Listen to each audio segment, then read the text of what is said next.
There are many service providers out there, but we're sure you want a good one with professional touch. We have it.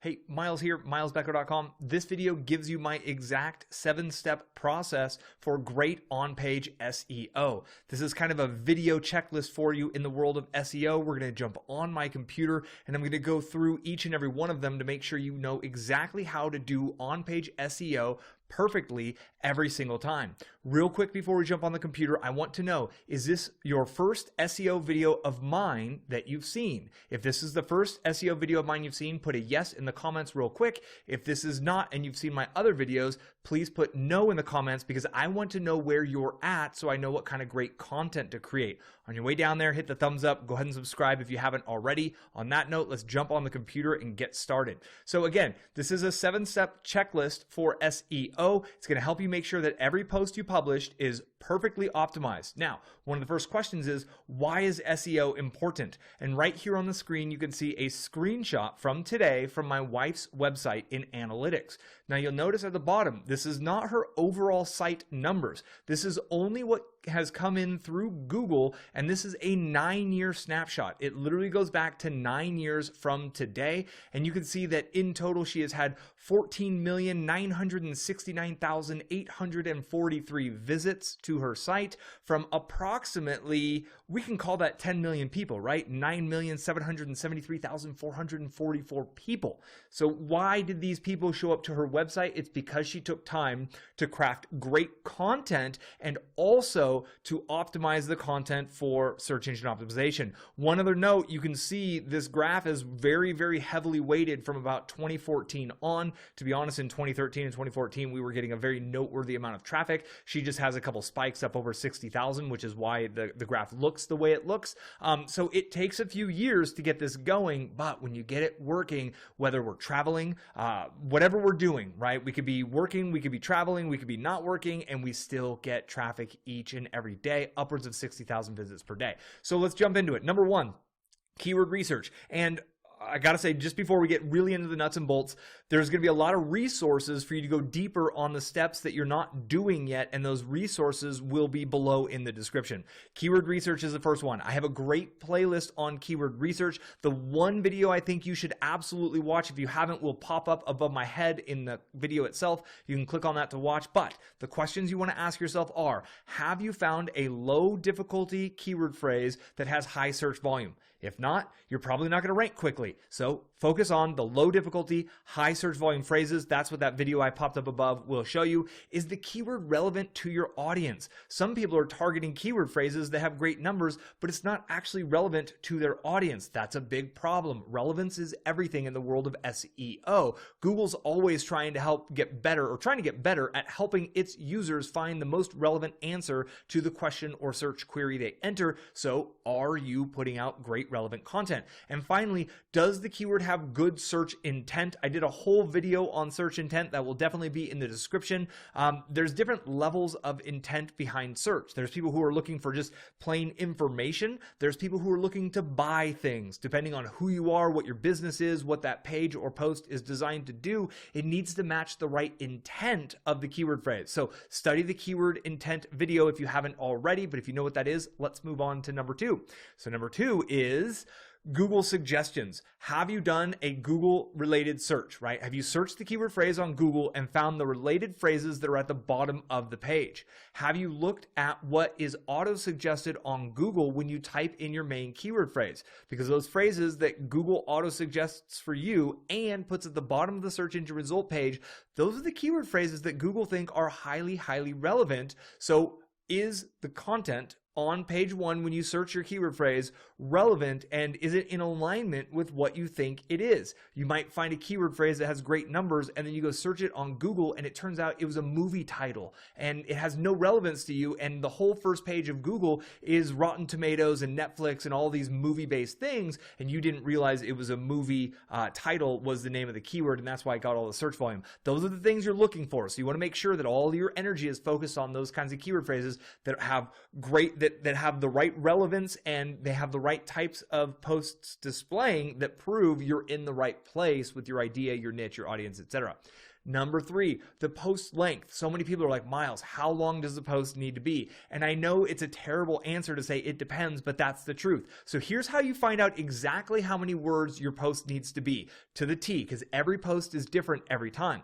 You go open up the top 5 posts that are currently ranking for that phrase, you copy it and you paste that into a word counter. How many words are on the top 5? Then find the average. You want to be about 10% above average. Okay, so if every post has 1,500 words, and that's the average is 1,500, you should come in somewhere around 1,500 to 1,650 words. If every post on the top 5 has 3,000 words, and you publish a post that has 900 words, you're not going to rank, right? Google expects the top posts for that phrase to have 3,000 words because they're ranking posts with 3,000 words. So go find what's actually working, and then go be within that kind of factor, within that score, potentially a little bit over what they're doing. Then have you broken up your post with multiple H2 and H3 sections? These are heading sections. They make it really easy to read, and they give you the ability to optimize on the subtopics in each one. Are you using short and punchy sentences? Very long blocks of text are extremely difficult to read, especially on mobile. So make sure you're using short, punchy sentences. We live in a scrolling environment these days, so you want to make sure that people are able to read through your content really quickly, because if they come across a block of text this big on their phone, they might hit the back button. That might increase your bounce rate, that might lower your time on site, and it might get you lower rankings from that negative feedback that Google would be picking up. And then, are you bolding and italicizing the keyword phrases and the other relevant phrases? What are the other relevant phrases? Well, it's any synonyms or the auto-suggest options that you found in the previous slide, and also the search recommendations that show up at the bottom of Google. Those are the other things you can bold and italicize in the text.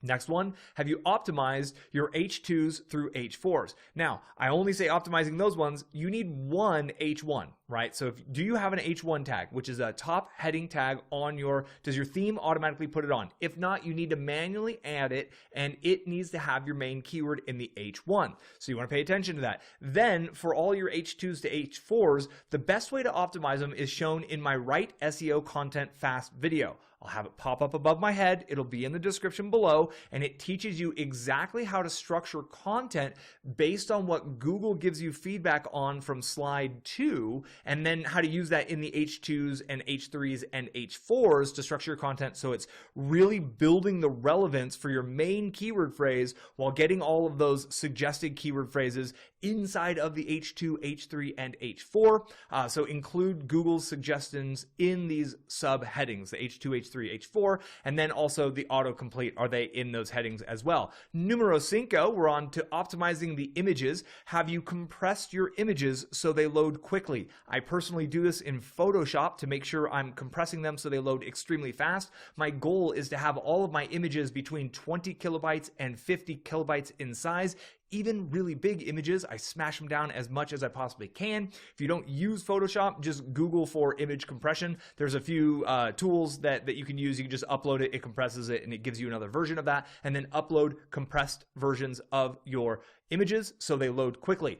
Do you have the keyword inside of the file name, inside of the title, and inside of the alt text when you bring that image up? Now, you don't want to repeat just the keyword phrase in every image. You would use your auto-suggest phrases, and you would use your relevant searches phrases for other images based on where they are. If an image is sitting within your H3, it's under that H3 tag, it needs to have the same keyword phrase that the H3 tag is about, so the image shows relevance to that same section of text, so Google really gets that hierarchy and structure of content from you.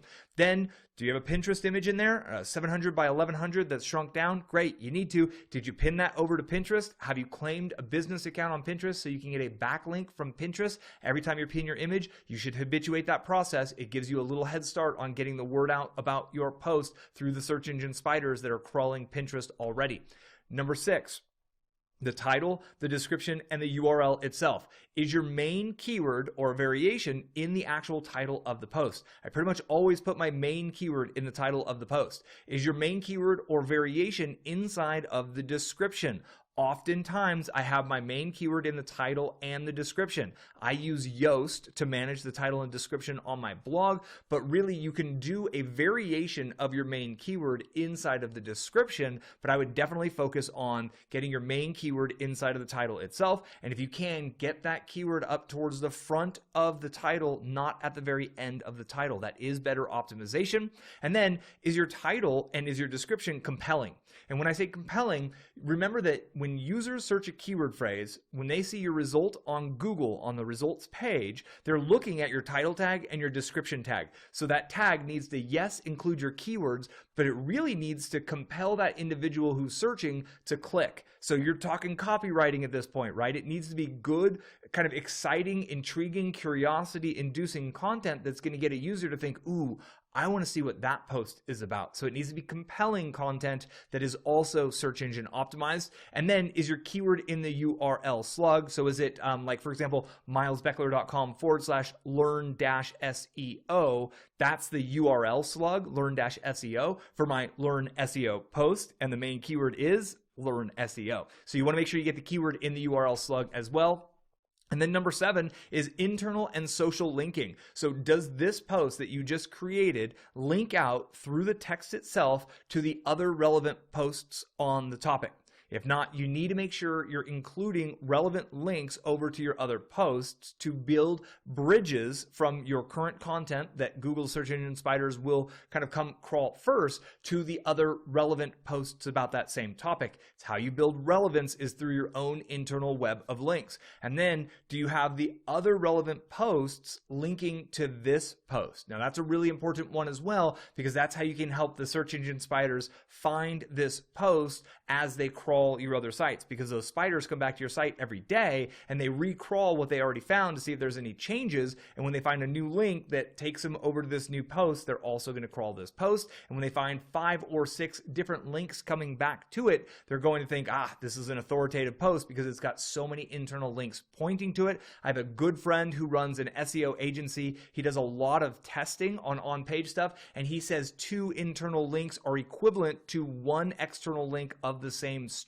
So be sure you're linking to your own internal content. And finally, have you shared the post on social media? That's the last one. I don't have a huge social media platform. Generally speaking, I will promote my content on Twitter, maybe Quora, maybe Reddit, but just you want to habituate some sort of process of sharing it because you want to get some social shares. Oftentimes, I will go back into other YouTube videos that are relevant, and I will link a YouTube video back over to my new blog post by entering it in the description of a YouTube video as well. And that's really it. I wanted to make a quick and really kind of a fast, simple video that you can reference back to be sure you're optimizing your posts as best as you can, because if you stay focused on the process of optimizing each and every post as you're publishing each and every post, the likelihood of you generating millions of visits like my wife has been able to with her content marketing on her WordPress blog goes up significantly. If you're not taking the time to do the keyword research,